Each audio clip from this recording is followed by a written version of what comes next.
আসসালামু আলাইকুম, welcome to my channel মামিয়ের সংসার। কেমন আছেন সবাই?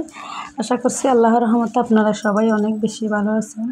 তো বন্ধুরা, এখন হচ্ছে আমি আপনাদের জন্য একটা নতুন ব্লগ ভিডিও নিয়ে উপস্থিত হয়েছি। তো এখন আমরা যাচ্ছি হচ্ছে সকাল সকাল আমার শাশুড় বাড়িতে। তো আমার শ্বশুর বাড়িতে যাচ্ছি এখন হচ্ছে ধানগুলো নেওয়ার জন্য। এখন তো ধান আসছে সব জায়গায়, তো আমাদেরকেও ওখান থেকে বাটোয়ারা করে আমাদেরকেও অনেক ধান দিবে, কারণ ওরা হচ্ছে 4 ভাই, এই জন্য ধান যার যেগুলো ওগুলো ওদেরকেই দিয়ে দিবে। তো আমি বাসে করে কতক্ষণ যাচ্ছিলাম ওগুলো আপনাদেরকে শেয়ার করি নি। তো রিক্সা করে যখন উঠছি কিছু রাস্তা আপনাদেরকে শেয়ার করার জন্য একটু শ্যুট করেছিলাম। তো এখন হচ্ছে একদম বাসার মধ্যে এসে গিয়েছি। বাসা বলতে আমার শাশুড় বাড়িতে।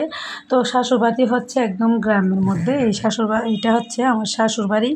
তো যে প্রথমে যেটা দেখেছিলাম ওইটা হচ্ছে আমাদের সাইডের মধ্যে। তো এই জন্য এটা সবসময় একটু বন্ধ থাকে। দেখতে পাচ্ছেন এটা বাইরে ধান এখনও ওদের শেষ হয় নাই। তো এখন যেটা দেখা যাচ্ছে এটা হচ্ছে আমার বড় বাসুরের বাসা।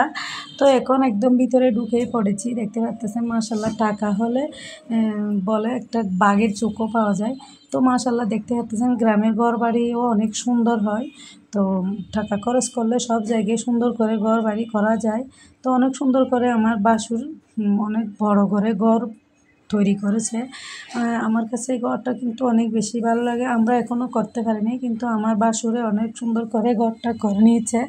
আবার হচ্ছে একটা বাইরে মাটির চুলাও করেছে, ভিতরে আবার গ্যাসের চুলার জন্য তাক দিয়েছে, সিঙ্কও দিয়েছে। অনেক সুন্দর করে, মোট কথা অনেক সুন্দর করে আমার শাশুড়ি বড় বাসুরে অনেক সুন্দর করে একটা ঘর রেডি করেছে। ঘরটা অনেক সুন্দর হয়েছে, অনেক আগেই করেছে এটা। তো আমি প্রায় ভিডিওর মধ্যে আপনাদেরকে শেয়ার করেছি। তো আজকে একটু বেশি করে শেয়ার করতেছি, কারণ অত কিছু আজকে শেয়ার করব না, এই টুকিটাকি শেয়ার করব। তো ধানও নিয়ে নিব। ধান হচ্ছে আজকে বিক্রি করব না, ধান এমনি নিয়ে বস্তা ভরে রুমের মধ্যে রেখে দিব। তো পরে একদিন এসে ধানগুলো বিক্রি করে দিব। তো দেখতে পাচ্ছেন এখানে হচ্ছে আমার বাসুরের ভিতরে 3-4টা রুম আছে। সবগুলো রুম মাশাআল্লাহ এক একটা অনেক সুন্দর, আবার অনেক ফার্নিচারও আছে, আবার অনেক রুমের মধ্যে গালিচাও বিছিয়ে রাখছে। তো আমার কাছে এগুলো খুব ভালো লেগেছে, এই জন্য একটু আপনাদেরকে শেয়ার করার জন্য শ্যুট করে নিয়েছি। আবার ডাইনিং রুমের মধ্যেও সুন্দর করে ডাইনিং টেবিল বসানো আছে।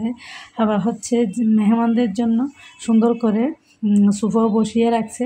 তো সবগুলো আমার কাছে খুব ভালো লেগেছে, এজন্য একটু শ্যুট করে নিয়েছিলাম। তো বন্ধুরা, আপনারা কেউ কিছু মনে করবেন না, আপনারা কমও সুন্দর দৃষ্টিতে দেখবেন। তো যারা যেখান থেকে আমার ভিডিওগুলো দেখছেন, দেশ এবং দেশের বাইরের ছোট বড় আপুরা, খালামণিরা, আন্টিরা, যেখান থেকে আমার ভিডিওগুলো দেখছেন সবাইকে আন্তরিক ধন্যবাদ। তো যারা এখনও পর্যন্ত একটা লাইক দেন নাই, প্লিজ মনে করে একটা লাইক দিয়ে দেন। যদি ভুল ত্রুটি হয়ে থাকে কমও সুন্দর দৃষ্টিতে দেখবেন। তো আমি এখানে কোনো খাওয়া দাওয়া রান্না বান্না কোনো কিছু শেয়ার করতেছি না, শুধু আজকে হচ্ছে এগুলোই শেয়ার করব। আর হচ্ছে আসলে তো আসছি এইখানে ধান নেওয়ার জন্য। তো আবার একটা হচ্ছে আমার ছোটো জায়ের মাশাআল্লাহ অনেক গরু আছে, আর বিড়াটা হচ্ছে অনেক বড়। দেখতে পাচ্ছেন একটা বাছুরও হয়েছে, দেখতে পাচ্ছেন। এখন হচ্ছে আমার ছোটো জায়ে গরু থেকে দুধ দোহন করতেছিল।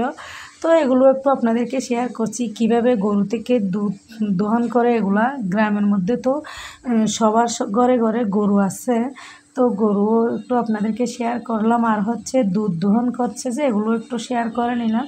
তো এখন হচ্ছে একদম বিটার একদম লাস্ট পর্যায়ে থেকে আমি এটা শেয়ার করতেছি। আর যেটা দেখতে পাচ্ছেন এটা হচ্ছে গরুর ঘাস রাখি দিয়েছে, শুকনা ঘাসগুলো। এই ঘাসগুলো গরুর বছরের জন্য রেডি করে রেখেছে। এখন তো ধান সব জায়গায় আসছে, তো ধান যখন ছড়াই ফেলছে, ঘাস হয়ে গিয়েছে, ঘাসগুলো রেখে দিতে হচ্ছে গরুর জন্য। এই ঘাসগুলো বছর খানিক খাবে গরু, এই জন্য এগুলো রেডি করে দিয়েছে। আর হচ্ছে এটা একটা পুকুরে ঘাট ছিল পুরাতন, তো এটাও ভেঙে চুরে গিয়েছিল। আর এটা হচ্ছে পুকুর একদম উঠানের মধ্যে। তো এই উঠানের মধ্যে পুকুরটার মধ্যে এত গোসল টুসল করা যায় না, আর ব্যবহারও এত বেশি হয় না। তো ফাঁসে একটা হচ্ছে ফার্মের মুরগির একটা প্রজেক্ট আছে, আর হচ্ছে মাছের প্রজেক্ট মাশাআল্লাহ বলতে গেলে বিড়াটাও অনেক বড় আর হচ্ছে গাছগাছালিতে ভরা। দেখতে পাচ্ছেন এখানে হচ্ছে সিম গাছ রোপণ করছে। এগুলো হচ্ছে ফ্লাস সিমের বিচি ফ্লাস সিম গাছ বলা হয়। এগুলো অনেক দিন পরে আবার প্রায় মাসখানেক পরে আসতে গেলে এখানে মাশাআল্লাহ অনেক সুন্দরভাবে সিম ধরে যাবে। তো এগুলো আমার কাছে খুব ভালো লাগে। আসলে গ্রামের দৃশ্যগুলো সবার তো অনেক বেশি ভালো লাগে। একটু আপনাদেরকে শেয়ার করার জন্য আমি শ্যুট করে নিয়েছি। আপনারা কমাও সুন্দর দৃষ্টিতে দেখবেন। তো এদিকে হচ্ছে আপনাদের সাথে কথা বলতে বলতে আমি একদম এখানে একটা কবরস্থানও আছে আমার শাশুড়ির কবর আর হচ্ছে শাশুড়ের কবর। তো কবরস্থানটাও একটু আপনাদেরকে দেখিয়ে নিয়েছি। তো আপনারা দেখতে থাকেন, খুব বেশি ভালো লাগবে বন্ধুরা। দেখতে দেখতে যদি ভিডিওর কোনো অংশে একটু হলেও ভালো লাগে তাকে বন্ধুরা একটা লাইক দিবেন। তো যদি ভুল ত্রুটি হয়ে থাকে ক্ষমাও সুন্দর দৃষ্টিতে দেখবেন। তো এদিকে হচ্ছে কথা বলতে বলতে একদম ঘরের মধ্যে এসে গিয়েছি। এসে হচ্ছে ধানগুলো